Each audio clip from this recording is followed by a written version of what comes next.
ఒక ఆయనకి ఎగ్జామ్కి ప్రిపేర్ అవుతా ఉన్నాడంట. బాగా నిద్ర పడుతుంది.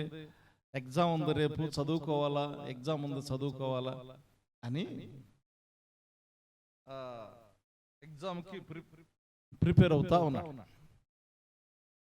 చదువు ఎక్కట్లా, నిద్ర వస్తుంది. ఏం చేయాలో అర్థం కాక రేడియో పెట్టాడట. ఇది ఎప్పుడు 30 సంవత్సరాల క్రితం. ఎన్ని సంవత్సరాల క్రితం? 30 సంవత్సరాల క్రితం.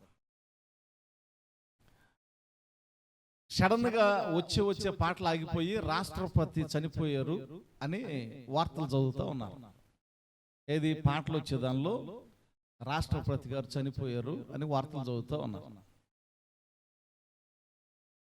సడన్ గా ఈయన చదువు ఎక్కట్లేదు, చదవాలి, ఎగ్జామ్ ప్రిపేర్ అవ్వాలి. ఆ వార్త ఎప్పుడైతే విన్నాడో లెగిసి ఈయన డ్యాన్స్ చేయటం స్టార్ట్ చేస్తా ఉన్నాడు. ఏం చేస్తా ఉన్నాడు? డ్యాన్స్ చేయటం స్టార్ట్ చేస్తా ఉన్నాడు.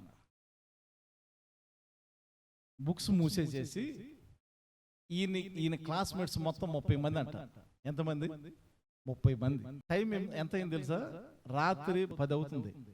10 గంటలకు స్టార్ట్ చేసి తెల్లారి 3 గంటల దాకా ఈ 30 మంది ఇళ్ళకెళ్ళి డోర్ కొట్టి, ఒరే రాష్ట్రపతి చనిపోయాడు, రేపు ఎగ్జామ్ లేదు అని చెప్తున్నాడట. యాక్చువల్గా శుభవార్త కాదు, కానీ వీళ్ళకి ఎగ్జామ్ రాయకుండా అయిపోయింది కదా. ఇక నీ బాధ ఎగ్జామ్, ఒరే చదవాల్సిన అవసరం లేదు, రేపు చదువుకోవచ్చు. అందరికి డోర్లు కొట్టి నైట్ అంతా ఇది ఒక్కొక్కరికి ఒక్కొక్క మాట అది శుభవార్తను చాలా ఆనందాన్ని కలుగు చేస్తూ ఉంటుంది.